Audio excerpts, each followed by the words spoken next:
The agenda this week examined the causes of rising food costs, learned about the growing influence of global management consultancies, and asked what more money in education would deliver. The agenda's week in review begins debating whether strong mayor powers are a threat to democracy.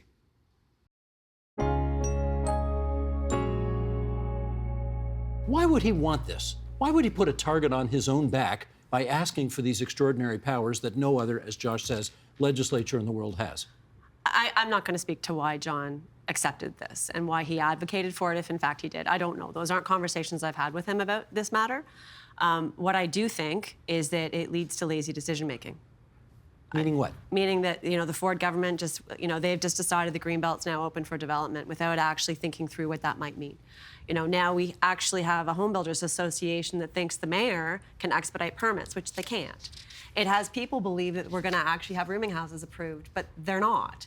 And so all of it creates and feeds into a level of cynicism, which I think is really bad for the republic, body republic, as it were. And I think it's bad for decision makers and is bad for every level of government authority. What really is, from my perspective, the most damaging is the fact that we do have a housing crisis. And so while we're having this little discussion about what's going on here, we're not actually fixing the real issue, which is how do we afford to embrace 6 million people in Ontario over the next It's not a small thing. It's not a small thing. May I just And add because it's not just one point to housing. Karen? Sorry, and I will, please, yeah. but it's not just housing, it's transportation, it's school. Why do you want to build an entire new city within a city and not 1 ounce of money goes to education? And we need school capacity, we need childcare, we need parks, infrastructure, Right. which we have a dearth of. You need to be able to flush your toilet. And once again, the housing point- is the last list on the priority when we're It's talking not. about these things, It's right? not. So Can we I agree do on think- one thing, though, just to Karen's point, though, on rooming houses? The irony is, I think I heard a stat that John Tory, even with his meager, relatively strong mayor powers that he has today, has been successful in roughly 96% of the votes. So the rooming houses vote may be the one kind of consequential one that he said he didn't have the ability to get through. The reality is, with the new election being over, we have the majority of votes to move forward with rooming houses. He's not lost on the 30 other housing-related items at council. So it also begs the question that you posed to Karen, which of course none of us really know the answer to. Why would he request these undemocratic powers? And I don't know if anyone can answer that other than John Tory.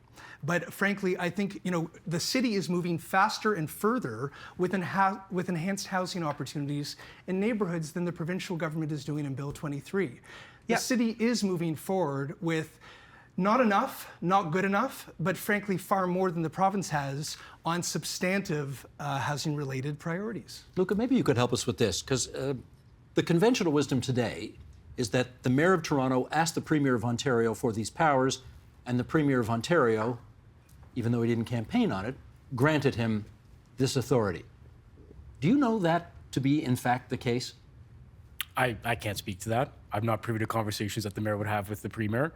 I do know that within the provincial government, prior to the election, there was a sentiment that a lot of priority housing initiatives may have moved through municipalities at a rate that was slower than desired, which could have contributed to a supply issue within the province.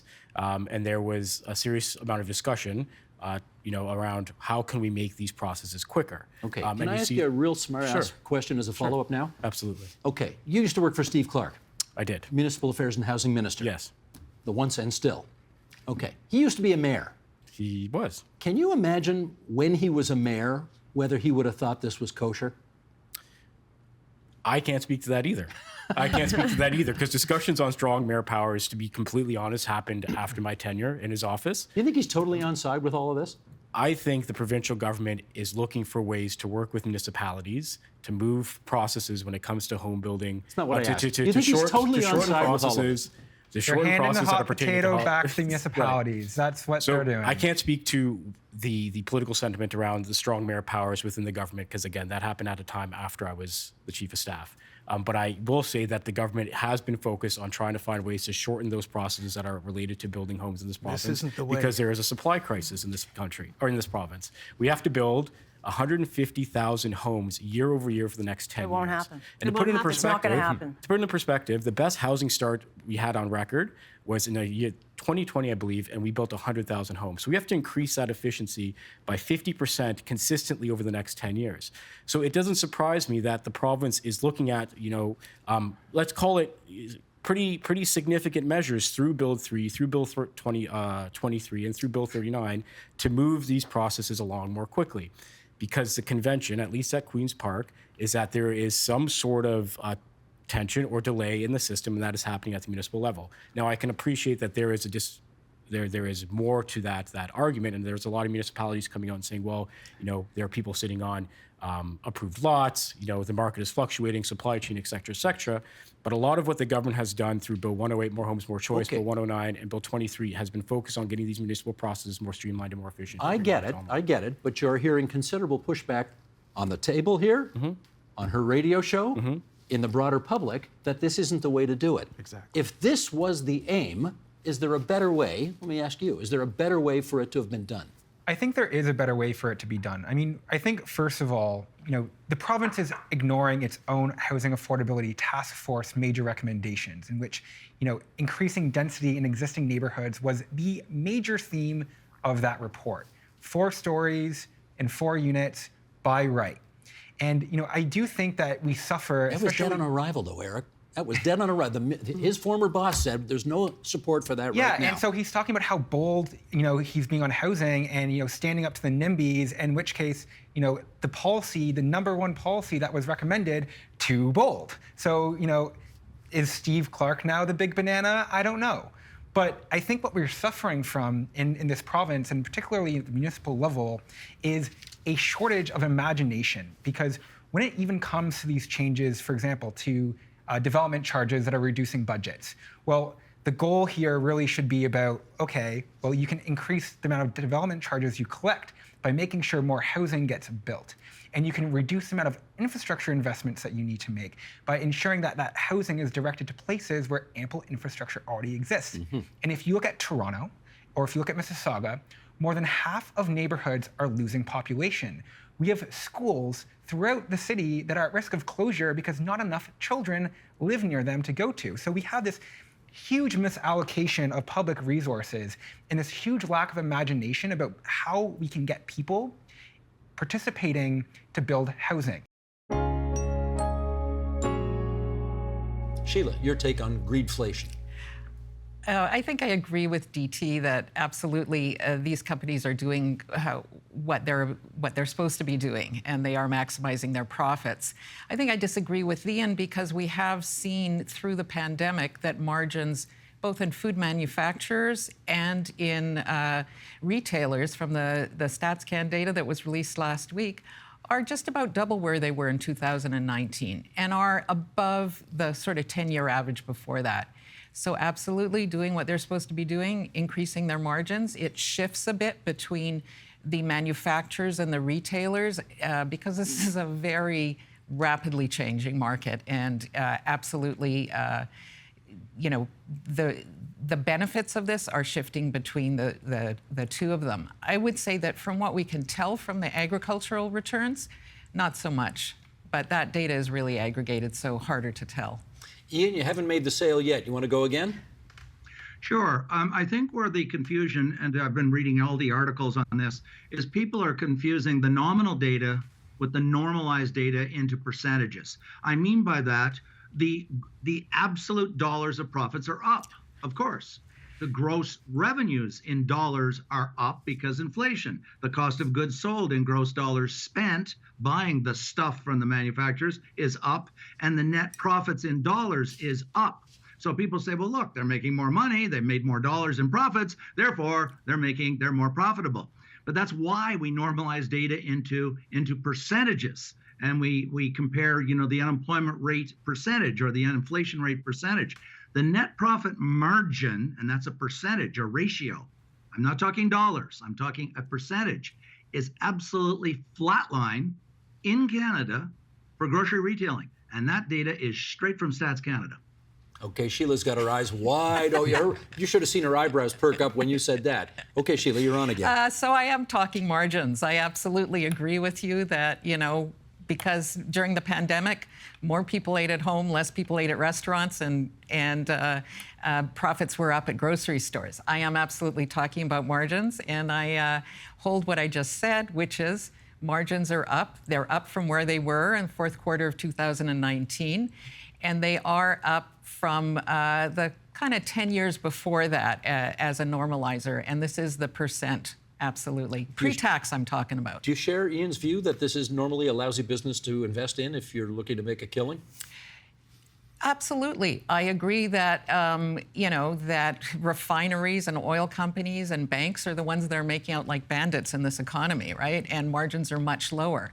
However, these companies are still doubling their margins from where they were pre-pandemic. And I think that's a public policy issue because this is an essential. And this is an essential that low-income families and individuals spend more of their income on than high-income families. And that's why I think it's a public policy issue. Sylvain, we haven't heard from you yet on greedflation. Go ahead.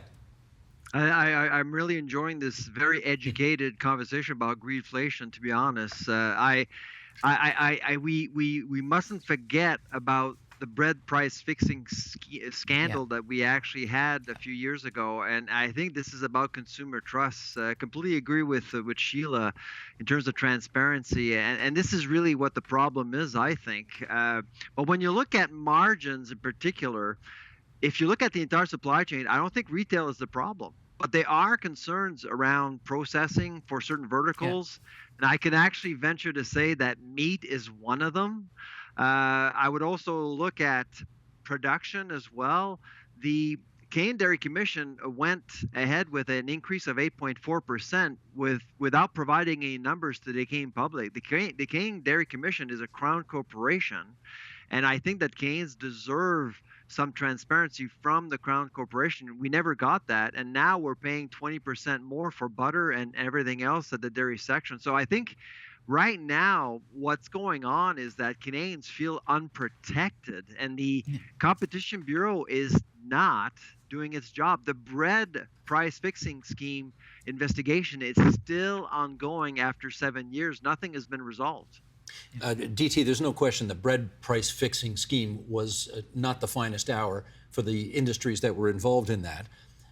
But we started this discussion by pointing out all of the different reasons why prices are going up right now.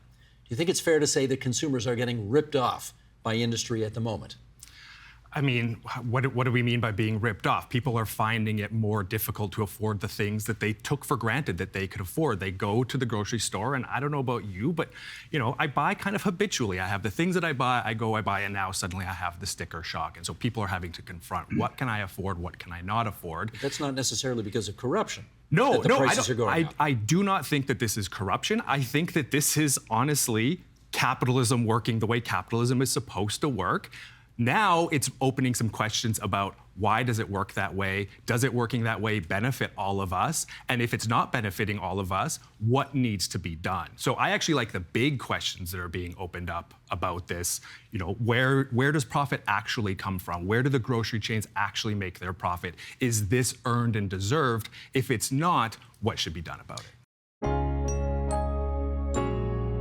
These firms, Amanda, are now kind of being referred to as a kind of shadow public service.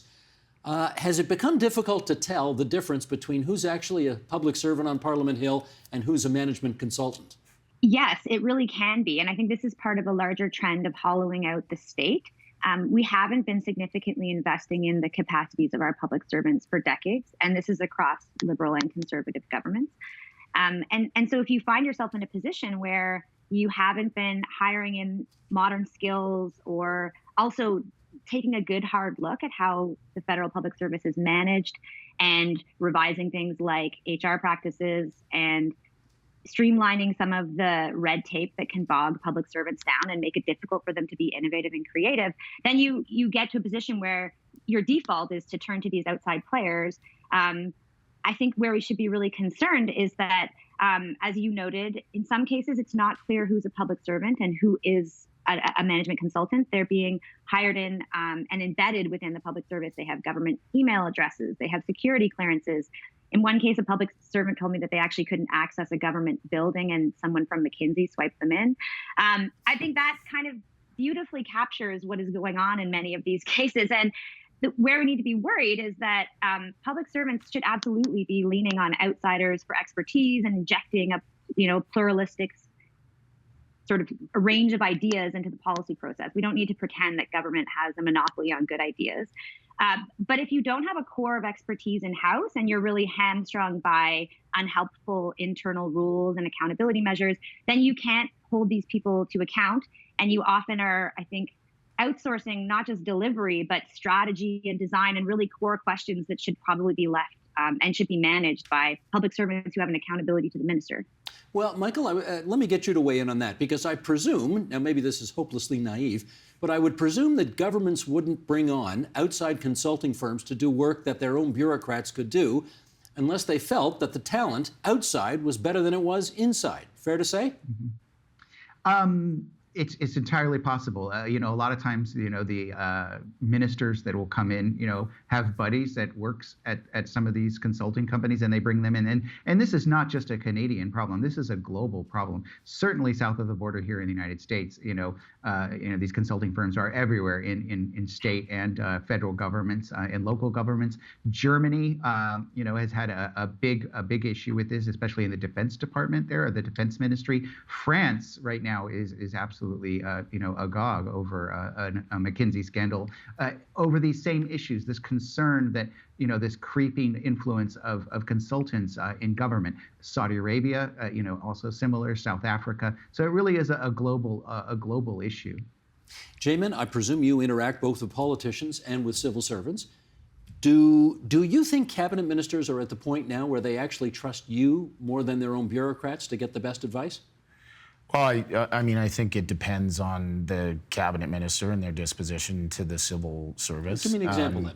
Well, I think that we see conservative governments are less frequent across Canada, both federally and provincially. And so after a long, period of governance by another party, you come into power, you want an agenda, you're voted in on an agenda that ostensibly is different than what's been done for a long time.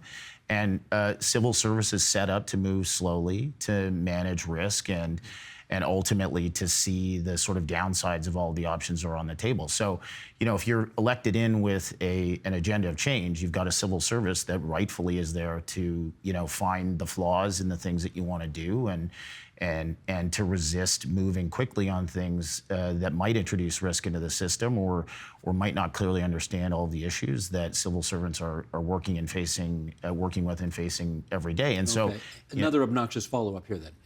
Is it also fair to say that some politicians bring on these consulting firms because these consulting firms have given them campaign donations or they're buddies from way back, and therefore they want to float some business their way? I think that to Michael's point, there's always a sort of relationship aspect to any consulting business. I'm sure that plays a role in some instances in governments across the world. I think Canada has a pretty good system in place to avoid the types of conflicts of interest that might introduce that. Certainly a lot of the things that are pointed to in terms of the relationship between McKinsey, let's say, and state governments and working on both sides of both the regulators and the regulated are not things that I think Canada's system really allows for. There's pretty strict controls on that. Let's say, in a magical world, the government decided it was going to spend twice as much money on education tomorrow as they're spending today. Would our system necessarily be twice as good? No. There. We're done. No, I think that, I think it's been and I've been doing this for a very long time now, so one of the problems, I think, for the last 25 years has been so much of the conversation's been about money and not about purpose, what we're doing, why we're doing it, what we need to change or kind of reimagine going forward. And I think we even forget that there are kind of two fundamental roles for public education, one for the individuals in it, but one for all of us as a society. And that's what we have to talk about first, way before we talk about money. All right, having said that, Mark, we spend $32 billion a year on education in the province of Ontario. If tomorrow we made it $64 billion, in your view, would we be twice as good? I'm with Annie on this. I think that we need to be more strategic around how we invest, and we need to prioritize how we not only educate students, but also how we educate educators. I think when I think of the learning centers that TVO provides, I think that lifelong learning should be a part of everyone's learning journey. And when we think about educators in particular, those who are on the offensive in terms of preparing young people and their fertile minds for the future of work and really enabling the prosperity of this country, what we need to think about is how do we better prepare educators to ensure that youth are better prepared for the world of work. Okay. Paul Bennett, if we went from 32 billion to 64 billion, would we be twice as good? No, I think the answer would be that doubling spending is not the answer, because it begs the question, on what, over what period of time, and what are the priorities? And what we've learned, those of us that study education, is that if you pour money into the system, it doesn't necessarily end up going where it's going to do the most good. And I think you'd be surprised at how little would actually reach the classroom. Aisha, are you going to make it unanimous, or are you going to go your own way here? I have to say that I actually, on a more optimistic note, I think that if we spent twice as much money, there's an opportunity for our education system to be even more than twice as good. Like Annie was mentioning, I think it's about being really intentional about where we're spending that money. Obviously, I would say listening to students is a big part of that, and understanding that putting money into the issue might not address some of the deeper problems that exist, but at the same time, there are a lot of areas in our education system that would really benefit from additional funding, and with the right kind of strategy and consultation around it, I think we could even aim higher than twice as good. All right, well, you say we have to listen to students. That's one of the reasons we invited you here today, because we do want to do that. But of course, the question presupposes that if you got a system that would be twice as good if you spent twice as much, that means we're spending intelligently, smartly on everything that we're spending on today, which is clearly not the case. So let's break it down. Annie, what are we spending on today that we're spending intelligently on, and therefore we probably ought to be doing more of that going forward? Well, the vast majority of money in education is spent on educators. It's spent on people, because that's what education is. It's a relationship between staff and students and each other. So that's where the money goes, and that's where it should go. You mean salaries, basically? It's spent on salaries, and that is right. But I think that it's thinking about policy first, so going, okay, where do we need more educators or more other different kinds of staff? Where do we need to rethink, maybe if we're talking about education kind of globally, the education of staff, or providing, do we have enough time for professional development or to rearrange schools? So the money is spent on staff, but I think that what we haven't done for a very, very, very long time is really look at it from a kind of wider perspective in terms of, it really, all the things, the cliches people say about education, sadly, are it does look the same as it's looked for 150 years. And the world is vastly, vastly different. And I think, to Aisha's point, when I work with the students' trustees a lot, if we listen to students more, really, and not in a tokenistic way, but actually had them at the center of these conversations, we would be thinking about where do we need to expand programs, where do we need to shift how we're allocating staff, or where we need more, how are we ensuring that we have, kind of equitable outcomes in our schools, which we still don't. We still talk about moving the equity needle, and it hasn't really moved. So it's looking at those deep things, but also, in Mark's work, looking at the future and going, and it's not that, and looking at what we mean by skills gaps, because we should be preparing kids for life in all sorts of ways, and we're not doing that as well as we could be. Let me pursue that last angle there with Mark, and that is that we are spending a great deal of money every year on education in Ontario. We seem to be spending it, apropos of what Annie said, on a model that's 150 years old. How should we better be, or more smartly be, spending that money so it's more future-looking as opposed to putting it down a hole that's been there for 155 years already? Great question. All the data tells us that Canada's educational institutions are among the best in the world. And that is true. But it is interesting then that data also tells us that we are falling behind our G7 partners in terms of economic output, economic growth, and so on. So it begs the question, why is that happening? Well, one of the reasons that is happening is because we have not reimagined our education system for 100 years. Globally, we need to be focusing on a skills economy. We need to be focusing on skills mobility, making sure that young people understand where the opportunities for the future are, and ensuring that educators also know where those opportunities for the future are. We talk, for example, about professional development days for teachers. One idea that we've been talking about for the longest while is around how can we create co-op placements for educators. So 1 or 2 of those professional development days, an educator gets to spend time in the world of work, outside of the school setting. That's just some of what we've covered this week. You can find more, including the full conversations, on our website, tvo.org, our YouTube channel at youtube.com/theagenda, or our Twitter feed, twitter.com/theagenda. The Agenda with Steve Paikin is made possible through generous philanthropic contributions from viewers like you. Thank you for supporting TVO's journalism.